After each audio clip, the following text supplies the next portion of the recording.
Assalamualaikum warahmatullahi wabarakatuh. Selamat datang lagi di Dunia Energi. Hari ini kita akan membahas tentang hukum kekekalan energi dan konversi energi, urgensi energi, dan sumber energi. Tujuan dari pembelajaran kita adalah menganalisis hukum kekekalan energi dan konversi energi, urgensi energi, dan sumber energi. Sebelum itu, saya akan menampilkan dulu modul dan LKPD yang akan kita bahas. Pertama, kita akan membahas tentang hukum kekekalan energi dan konversi energi. Pernahkah kalian bertanya-tanya, kemana perginya energi saat kita menggunakan alat listrik atau saat matahari menyinari bumi? Pertanyaan itu membawa kita pada konsep pertama, yaitu hukum kekekalan energi. Hukum ini menyatakan bahwa energi itu abadi, artinya energi tidak bisa dihilangkan atau diciptakan, tetapi hanya bisa berubah bentuk. Coba bayangkan, apa contoh perubahan bentuk energi yang pernah kalian lihat? Bagus sekali, contoh-contoh itu adalah bagian dari konversi energi, yaitu proses perubahan energi dari satu bentuk ke bentuk lainnya. Salah satu contoh menariknya ada pada pembangkit listrik tenaga surya atau PLTS. Di sini energi cahaya matahari diubah menjadi energi listrik yang menerangi rumah kita. Pembangkit listrik tenaga surya atau PLTS mengubah energi matahari menjadi energi listrik melalui proses yang disebut efek fotovoltaik, di mana PLTS terdiri dari banyak sel fotovoltaik. Sel-sel ini terbuat dari bahan semikonduktor seperti silikon. Ketika cahaya matahari atau foton mengenai sel fotovoltaik, energi dari cahaya tersebut diserap oleh elektron dalam atom silikon yang menyebabkan elektron terlepas dari atomnya. Elektron yang terlepas ini bergerak melalui bentuk semikonduktor yang menciptakan arus listrik. Arus listrik ini kemudian dikumpulkan oleh konduktor yang dialirkan ke rangkaian listrik untuk memberi daya pada peralatan listrik. Hal ini membuat kita bertanya-tanya, mengapa pemanfaatan PLTS belum merata di seluruh Indonesia meskipun potensi energi mataharinya besar? Hal tersebut disebabkan oleh faktor biaya, karena pembuatan PLTS itu membutuhkan banyak sekali biaya yang sangat besar untuk membangun PLTS. Selanjutnya, mari kita menyelesaikan contoh soal berikut. Sebuah panel surya memiliki tegangan keluaran 12 volt. Jika dua panel surya identik dihubungkan secara seri, berapakah total yang dihasilkan oleh kedua panel tersebut? Penyelesaiannya, tegangan pertama nilainya 12 volt, tegangan kedua 12 volt karena identik. Jadi, tegangan total serinya adalah 24 volt. Setelah memahami bagaimana tegangan total dihitung dalam rangkaian seri, jawablah soal di samping. Untuk memahami lebih dalam, kita akan melakukan praktikum PLTS dengan fit simulation. Tujuan kita adalah melihat langsung bagaimana hukum kekekalan energi dan konversi energi bekerja di PLTS. Dalam praktikum, kita akan mengamati apa saja, yaitu bagaimana energi matahari merubah menjadi energi listrik. Selain itu, kita juga akan mencari tahu faktor-faktor apa saja yang mempengaruhi seberapa baik PLTS mengubah energi matahari menjadi energi listrik. Misalnya, apakah intensitas cahaya matahari berpengaruh?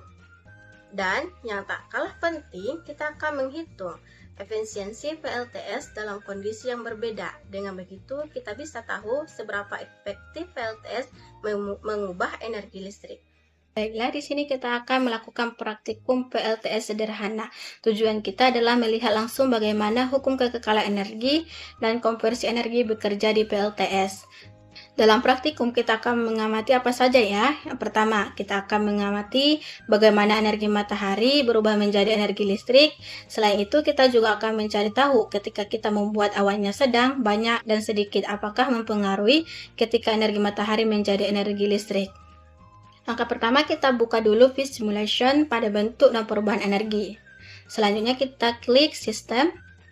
Karena kita menguji cobakan tentang PLTS, maka kita ubah dulu orang yang bersepeda dengan matahari, generator dengan panel surya, selanjutnya outputnya itu lampu.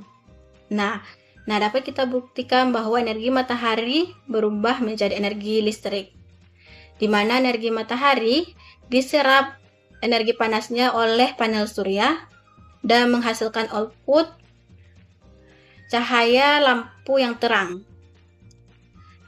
Nah, selanjutnya kita akan membuktikan tentang bagaimana awannya sedang dan awannya banyak. Apakah cahaya dari lampu ini sama? Misalnya cahayanya itu tetap terang walaupun awannya sedang atau awannya banyak. Mari kita buktikan. Dapat kita lihat ketika awannya sedang, cahaya dari bola lampu ini agak sedikit redup ya.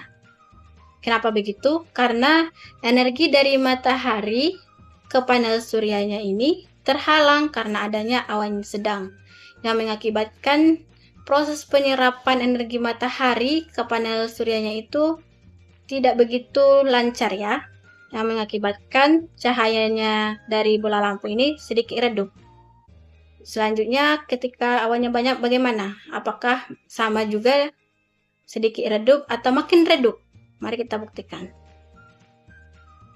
Nah, dapat kita lihat cahaya dari bola lampu ini makin redup ya, karena ada penghalang banyaknya awan ke panel surya.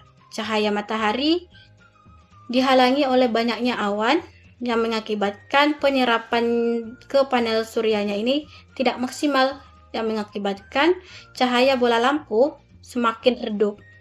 Nah, dari sini kita ketahui bahwa ketika awannya sedang banyak dapat mempengaruhi proses energi matahari berubah menjadi energi listrik.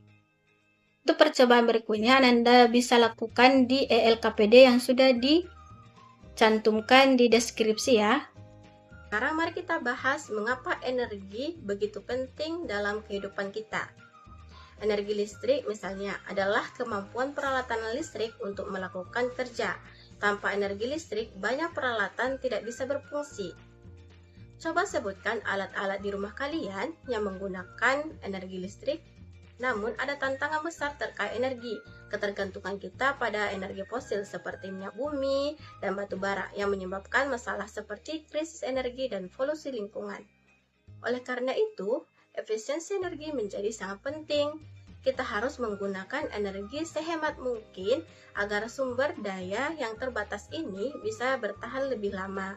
Salah satu solusi cerdas adalah teknologi smart grid, di mana smart grid adalah jaringan listrik pintar yang bisa mengatur penggunaan energi secara efisien. Terakhir, kita akan membahas dari mana sebenarnya energi itu berasal. Sumber energi adalah segala sesuatu yang bisa menghasilkan energi untuk kita gunakan. Sumber energi terbagi menjadi dua jenis utama, yaitu energi primer dan energi sekunder. Energi primer adalah energi yang langsung tersedia di alam seperti matahari atau energi dari dalam bumi. Sedangkan energi sekunder adalah energi yang dihasilkan dari pengolahan energi primer. Contohnya, listrik yang dihasilkan dari PLTS adalah energi sekunder. Selain itu, sumber energi juga dikelompokkan menjadi energi terbarukan dan energi tak terbarukan. Energi terbarukan berasal dari sumber daya alam yang tidak akan habis, seperti matahari. Energi matahari adalah energi radiasi matahari ditangkap menggunakan panel surya atau fotovoltaik untuk menghasilkan listrik atau kolektor surya untuk menghasilkan panas. Prinsip kerjanya adalah mengubah energi foton matahari menjadi energi listrik melalui efek fotovoltaik pada material semikonduktor. Energi angin adalah energi kinetik. Angin diubah menjadi energi mekanik menggunakan turbin angin yang kemudian memutar generator untuk menghasilkan listrik. Prinsip kerjanya adalah memanfaatkan pergerakan massa udara untuk memutar bilah turbin. Energi air adalah energi potensial dan kinetik. Air dimanfaatkan untuk menghasilkan listrik melalui pembangkit listrik tenaga air atau PLTA. Prinsip kerjanya adalah mengubah energi gerak air dari sungai atau waduk menjadi energi mekanik untuk memutar turbin yang terhubung ke generator. Biomasa. Energi biomasa adalah bahan organik dari tumbuhan dan hewan, misalnya kayu, limbah pertanian, kotoran ternak dibakar atau diolah menjadi bahan bakar seperti biogas dan biodiesel untuk menghasilkan panas atau listrik. Prinsip kerjanya adalah konversi energi kimia yang tersimpan dalam biomasa menjadi energi termal atau mekanik melalui pembakaran atau proses biokimia. Dan panas bumi. Energi panas bumi adalah energi panas yang tersimpan di dalam bumi dimanfaatkan untuk menghasilkan listrik atau panas bumi. Prinsip kerjanya adalah memanfaatkan uap atau air panas dari dalam bumi untuk memutar turbin generator atau langsung digunakan untuk pemanasan. Sementara itu, energi tak terbarukan berasal dari sumber daya alam yang terbatas dan akan habis jika terus digunakan, seperti minyak bumi. Energi minyak bumi adalah terbentuk dari dekomposisi materi organik purba di bawah tekanan dan panas bumi. Prinsip kerjanya dalam pembangkit listrik adalah dengan membakar minyak bumi untuk menghasilkan panas. Panas ini digunakan untuk memanaskan air dan menghasilkan uap bertekanan tinggi yang akan memutar turbin. Turbin kemudian menggerakkan generator untuk menghasilkan listrik. Gas alam. Sebagian besar terdiri dari metana dan terbentuk bersamaan dengan minyak bumi atau di lapisan batuan yang berbeda. Dalam pembangkit listrik, gas alam dibakar untuk menghasilkan panas yang kemudian menghasilkan uap untuk memutar turbin dan generator. Mirip dengan prinsip kerja pada pembangkit listrik tenaga minyak bumi. Pada pembangkit listrik tenaga gas, gas alam dapat langsung dibakar untuk menghasilkan gas panas yang bertekanan tinggi yang akan memutar turbin. Dan batu bara. Energi batu bara adalah terbentuk dari tumbuhan purba yang terkompresi selama jutaan tahun. Dalam pembangkit listrik tenaga uap, batu bara dibakar untuk menghasilkan air dalam boiler dan menghasilkan uap bertekanan tinggi. Uap ini kemudian dialirkan untuk memutar turbin yang terhubung ke generator yang menghasilkan listrik. Menurut kalian, mengapa kita perlu lebih banyak menggunakan energi terbarukan? Itu dia perjalanan kita di dunia energi. Kita sudah belajar tentang hukum kekekalan energi dan konversi energi, urgensi energi, dan berbagai sumber energi. Semoga dengan pengetahuan ini kita lebih bijak dalam menggunakan energi dan menjaga bumi kita.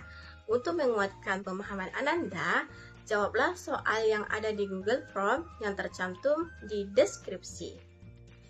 Sampai jumpa di petualangan selanjutnya. Wassalamualaikum warahmatullahi wabarakatuh.